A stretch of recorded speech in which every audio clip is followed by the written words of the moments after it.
আসসালামু আলাইকুম। দেশ ও দেশের বাইরে থেকে যারা আমাদের এই মাছের ভিডিওটুকু দেখছেন সবারই জানাই আমার চ্যানেলের পক্ষ থেকে অসংখ্য অসংখ্য ধন্যবাদ। তো আজকে একটি নতুন মাছের ভিডিও নিয়ে আপনাদের সামনে চলে আসলাম। দেখেন আপনারা এই মাছগুলো কীভাবে অল্প সময়ে এবং অল্প খরচে ব্যাপক লাভ করতে পারবেন সেই বিষয়ে কিছু আলোচনা করব। তো ভিডিওটুকু না টেনে পুরো ভিডিওটুকু দেখবেন। ভিডিওতে কিছু গুরুত্বপূর্ণ কথা বলা হয়েছে, আশা করি সেই কথাগুলো শুনলে আপনাদের অবশ্যই উপকার হবে।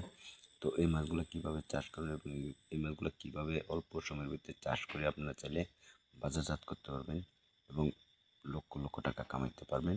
তো এই মাছগুলো চাষ করার নিয়ম হলো প্রতি শতাংশে পুকুরে প্রতি শতাংশে 800 থেকে 1000 পিস মাছ, এই মাছগুলো অনায়াসে আপনারা চালিয়ে চাষ করতে পারবেন এবং অন্য যে কোনো ধরনের মাছ মিশ্র এটার সাথে হালকা দিতে পারবেন।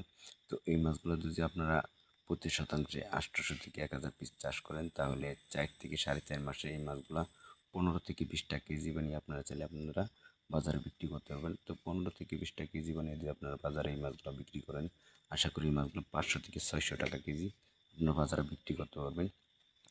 তো আরও অন্য ধরনের মাছের পোনা আপনারা আমাদের কাছ থেকে নিতে পারবেন। তো এই মাছগুলো একদম ইনব্রিডিং ভাইরাস মুক্ত, এরকম যারা ইনব্রিডিং ভাইরাস মুক্ত গুলশা মাছের পোনা এবং ট্যাংরা মাছের পোনা, আইর মাছের পোনা, সিলভার মাছের পোনা, গ্লাস কাপ মাছের পোনা, কাতল মাছের পোনা, রুই মাছের পোনা, মিরকেল মাছের পোনা, এই ব্লাড কাপ মাছের পোনা, যে কোনো ধরনের মাছের পোনা ও রেণু আপনার চাইলে আমাদের কাছ থেকে সরাসরি অথবা আপনার চাইলে আমাদের কাছ থেকে হোম ডেলিভারি নিতে পারবেন। এবং অনেক ধরনের প্রশ্ন থাকে চাষিদের। আশা করি যদি আপনাদের কোনো প্রশ্ন থাকে তা আমাদের হোয়াটসঅ্যাপে এডিও যে কোনো ধরনের পরামর্শ তথ্য জানতে পারবেন, কোনো টাকা পয়সা লাগবে না এবং যে কোনো ধরনের হেল্প আপনাদের লাগবে আমাদের কাছ থেকে জেনে নেবেন।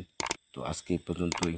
পরবর্তী ভিডিও পাওয়ার জন্য অবশ্যই আমাদের চ্যানেলটা সাবস্ক্রাইব করে রাখবেন। আল্লাহ হাফেজ।